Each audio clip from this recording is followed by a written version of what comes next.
Welcome. How you doing, fellas? I want to thank y'all for being here all at the same time. This is going to be a very special occasion. This discussion dedicated to y'all. So how you feel?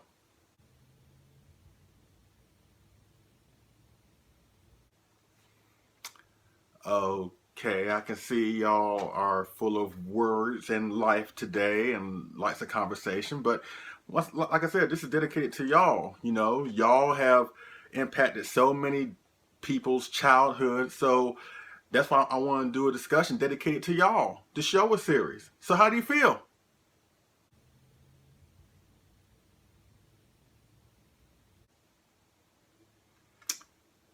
Okay, can we get some life, King Goji, 64? Can we get some life?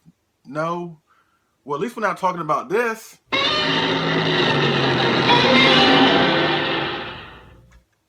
Okay. We'll get the discussion started. Okay, all right. All right, folks. Let's talk about the Showa series. Yeah! Are y'all ready? Are y'all ready? What? Yeah! Y'all ready to break the football? Just got Let's go! If you want it, you can get it. Let me know. I'm about to... What's going on, people? LP2000 right back at you with another video. I'm not doing a figure review today. I'm doing something very different. I want to have a one-man discussion on the Showa series, the Showa film series of Godzilla. And a little backstory about this, I wanted to do this video topic for a long time. But stuff has happened, new figures have came and gone, and so I've been a little bit busy on the channel with other things. But this is a topic that I've always wanted to talk about. I always wanted to talk about the Showa film series of Godzilla. As a matter of fact, I'm going to be talking about this film series, the Heisei and the Millennium. So stay tuned for the Heisei Millennium film series videos in the future. But today, we're going to talk about the Showa series.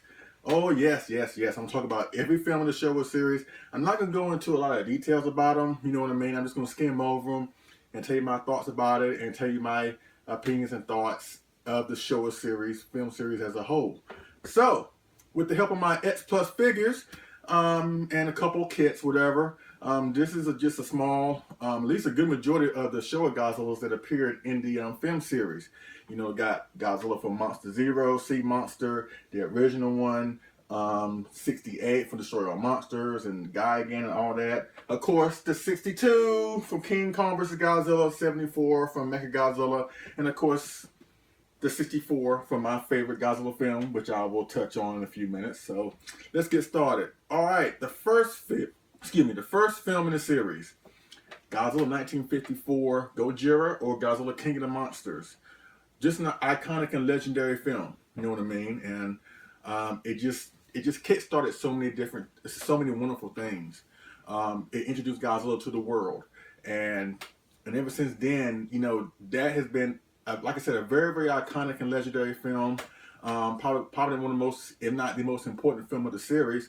Because without this film being a success, you know what I mean, Godzilla would never have gotten the iconic status that he has now, and being such a beloved icon amongst fans and people all over the world. But at the same time, you know, that there was a film, even though it featured monster action, it was a dark, gritty, serious film that was based off of real life fear of what we have done to our environment and to our world that can come back and haunt us with the nuclear weapons and everything that happened back towards the end of World War II back in the day. So Godzilla was basically a dark manifestation of that fear, you know what I mean? And it's just so ironic how something that was taken from a tragic incident can have such a positive effect on people all over the world, you know what I mean? It was gritty, it was serious, it was dark and everything, and it was a great film, which leads into the sequel, Godzilla Raids Again, 1955, a Rush sequel, which featured the first monster versus monster battle, which has been a staple in the Godzilla film series. When Godzilla takes on Angerus, you know, whatever, for the first time, like I mentioned, it's the first ever monster versus monster battle. And like I said, I think every Godzilla film or every Kaiju film that has monster versus monster battle or like TV shows that feature that kind of action owes a debt of gratitude to this film. I know it's kind of overlooked in a way because, like I said, it was a rush sequel and they tried to capture the essence of Godzilla 1954. They tried, you know what I mean? But I mean, it's a serious film, it's gritty, it's not as dark and serious as the 54. But it makes up for it with a great battle with Anguirus, you know what I mean? And of course, after that, Godzilla didn't reappear until 7 years later. In the interim, Godzilla was laid low for a little bit, but then we had other Toho film creatures with Rodan, Varan, and Mothra, just to name a few. But of course, you can't keep a good thing down. And of course, they brought back the big guy in King Kong vs. Godzilla 1962. And I have to say, even though my gripes with the film was the fact that it was taken not too seriously, but at the same time, you have to realize, like I mentioned in my gigantic 62 video, that they wanted to broaden their horizons. You know what I mean? They wanted to broaden their audience. So they wanted to appeal. They wanted to appeal to children, just to gain more people to watch their product. You know what I mean? So that's why Godzilla and King Kong didn't have the playful look that they normally had in their original film. So they try to appeal to children.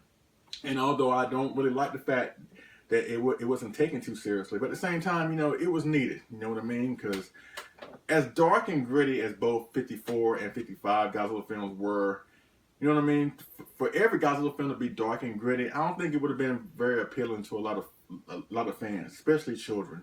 I'm sure children like Godzilla destroying Tokyo in 54 and watch him or Anguirus battle out and destroying Osaka. But the serious messages with both films, more so the 54, I don't think children would have been too attracted to that type of storyline. You know what I mean? Because it really was a dark and serious storyline. But they tried to abandon that and go for a more playful, cheerful tone with King Kong vs. Godzilla. And I have to say, without this film, of course, I would think that Godzilla would have been a star no matter what. But with him hanging there with King Kong, proved that Godzilla was a bankable star. And that's when they started cranking out the Godzilla films year after year after year, which leads to 1964. And of course, if you don't know me by now or unfamiliar with the channel, of course, my favorite film of all time in the Godzilla franchise, 1964, is Mothra versus Godzilla. To me, that is the best film in the franchise. That's just my opinion. I think it's the perfect Godzilla film. You have Godzilla as a villain. You have him rampaging across Japan. You have him fighting another monster in Mothra. The music score is off the chain. The suits, the miniature work, the special effects, cinematography, everything about that film is perfect. And that's why I love that film so much, Mothra vs. Godzilla. But once again, Toho never ceases to amaze the fans. In that same year, they brought forth a film which basically introduced us to Godzilla's most popular and #1 arch rival in King Ghidorah in the film Ghidorah the Three-Headed Monster.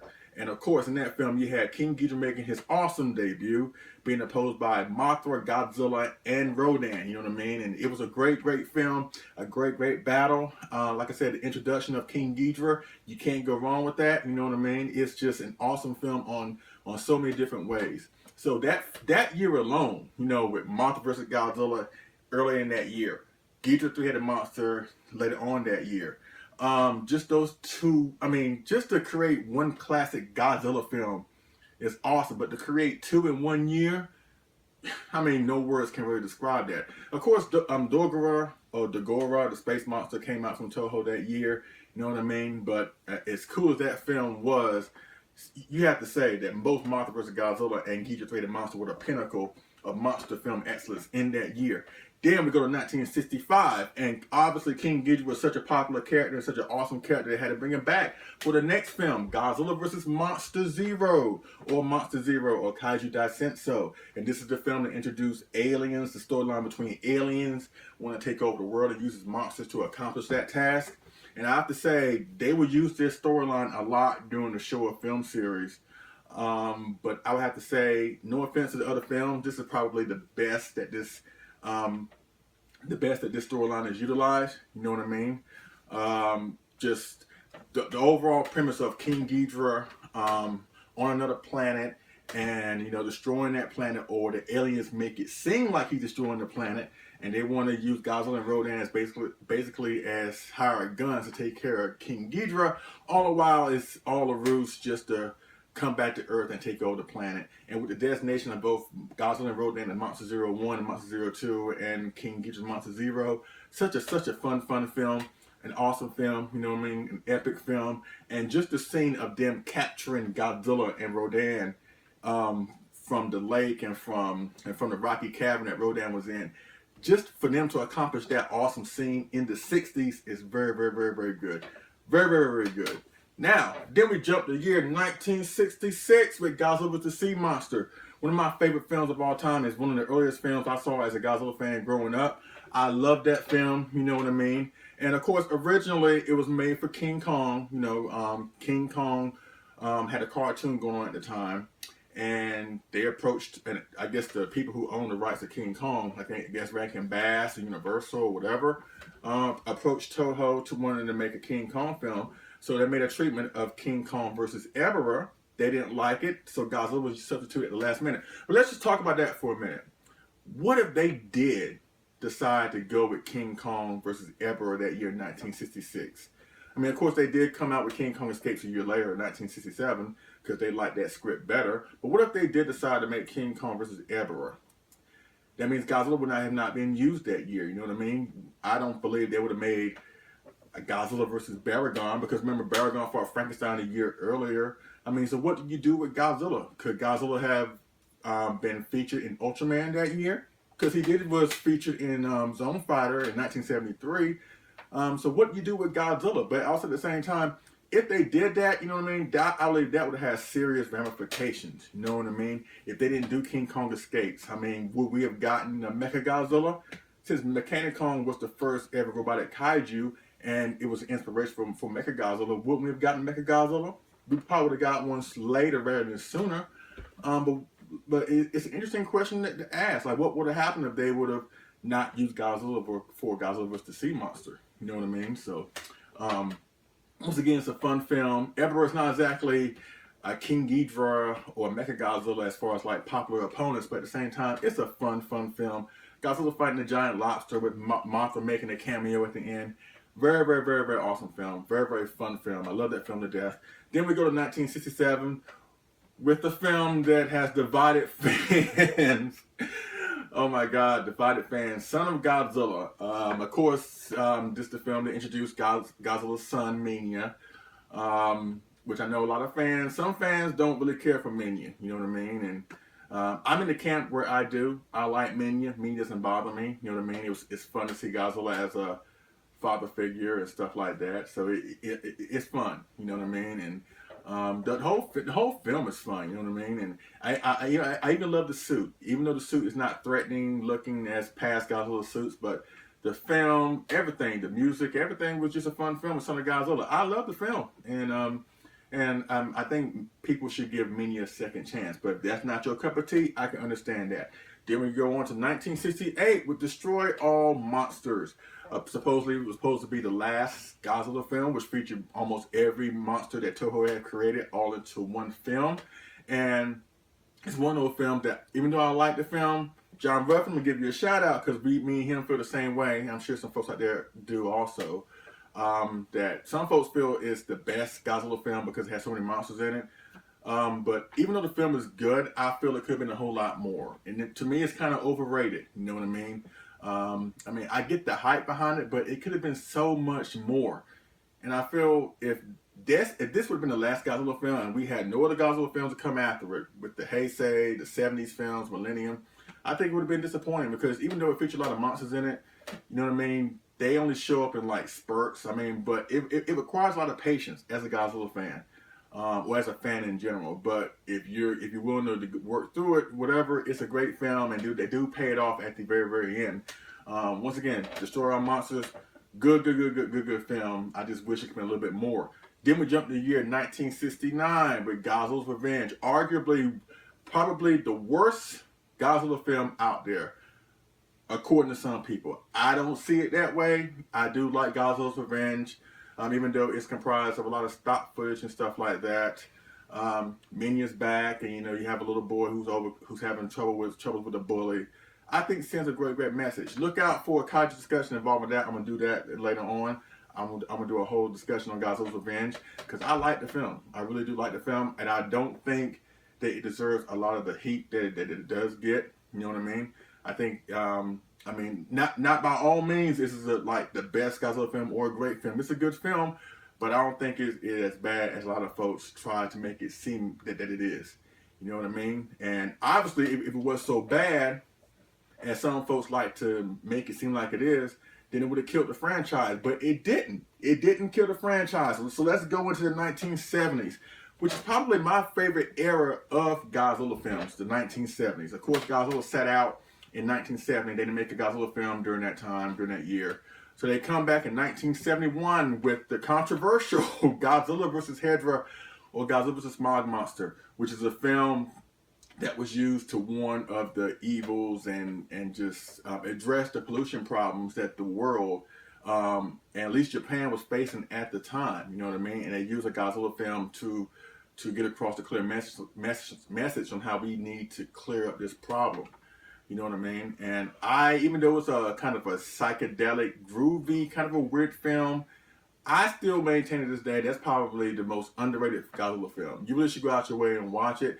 Even though it's riddled with some stuff that may seem questionable to a lot of fans, I still think it's a great film. I still think it's an underrated film. I still think that, it's a good film that they really should go out your way and try to watch, and just approach it with an open mind, and approach it with the fact that, with the mentality, that it was something that was going on at the time, and even though it's riddled with a lot of weird stuff, it presents a powerful message which still can pertain to things going on today with the world and pollution and stuff like that. And that was the one film, because up until that point, Godzilla was really treated serious, and even in films where it was fun, it was campy, whatever. But I have to say, this was the first film where Hedorah was such a powerful monster, and was portrayed as such a powerful monster, that when the first time I watched that, I actually shut it off midway through, because Godzilla did everything he could to try to stop Hedorah, but nothing was effective.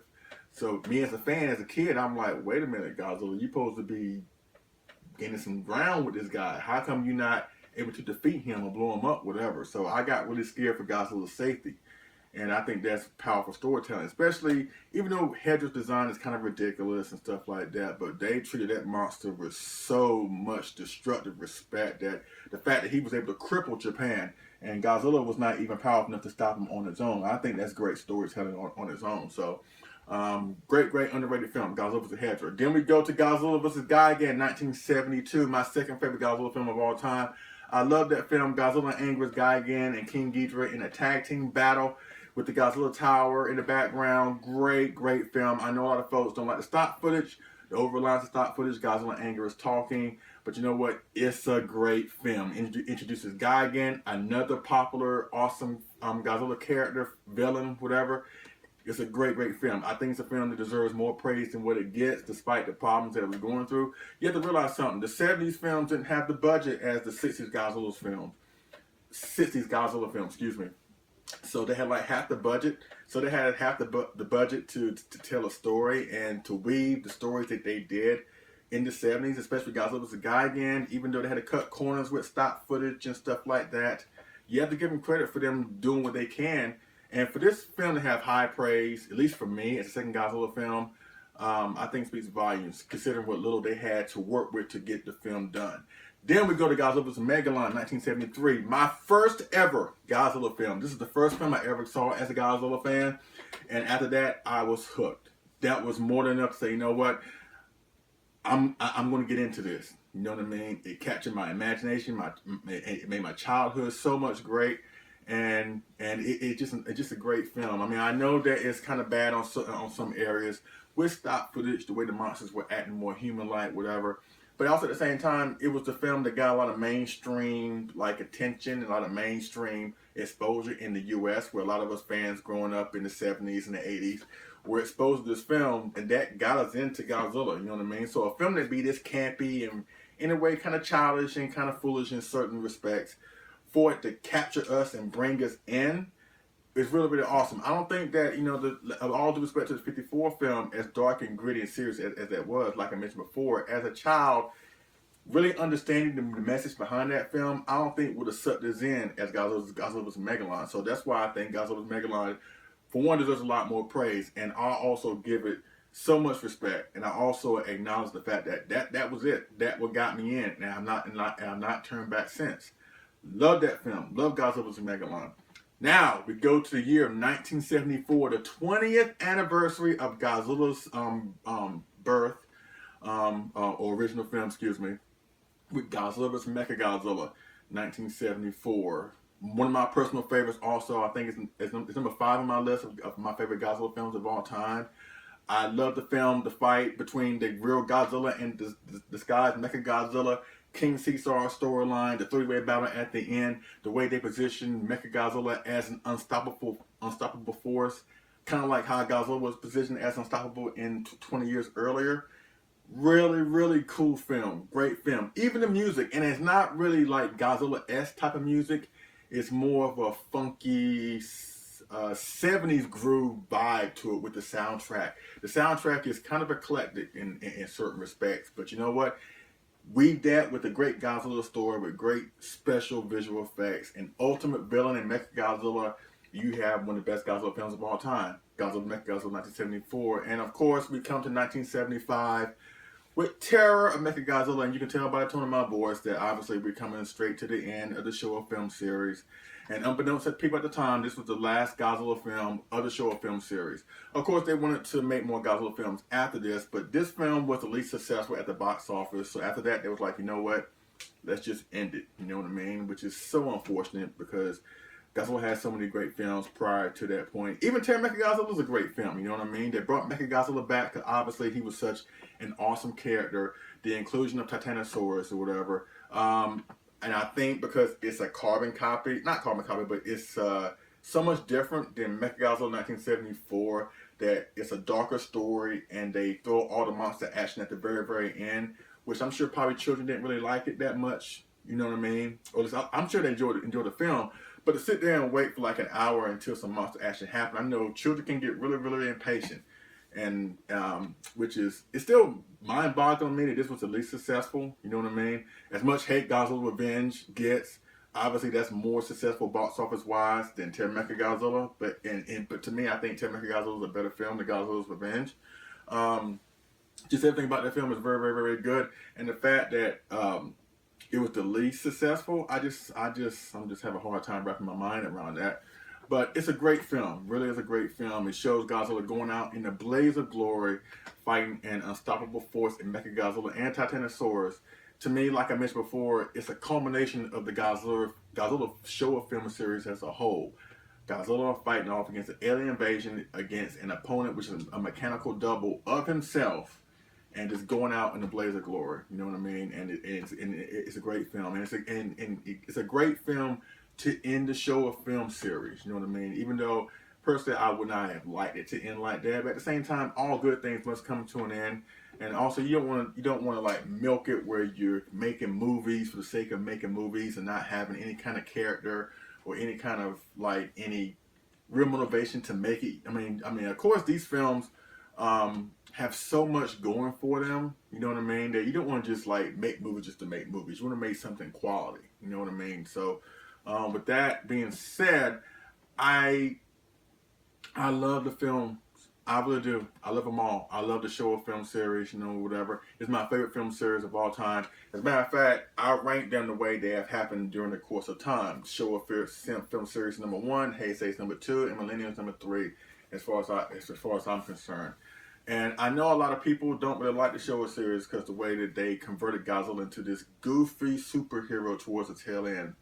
But like I just said, had they kept like a gritty, serious tone throughout the majority of the films, I mean, would it have had that kind of charm? Would it have drawn us in? I don't know.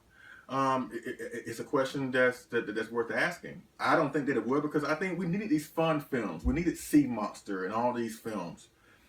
We needed these monsters. We need these film monsters. These films, these fun films to really show us how, you know, it just overall is just fun. And the one thing I love about the SHOWA film series, excuse me, is the fact that, you know, these films comprise Godzilla taking on so many different characterizations. You know what I mean? With the Heisei and Millennium, Godzilla maintains somewhat the same character throughout.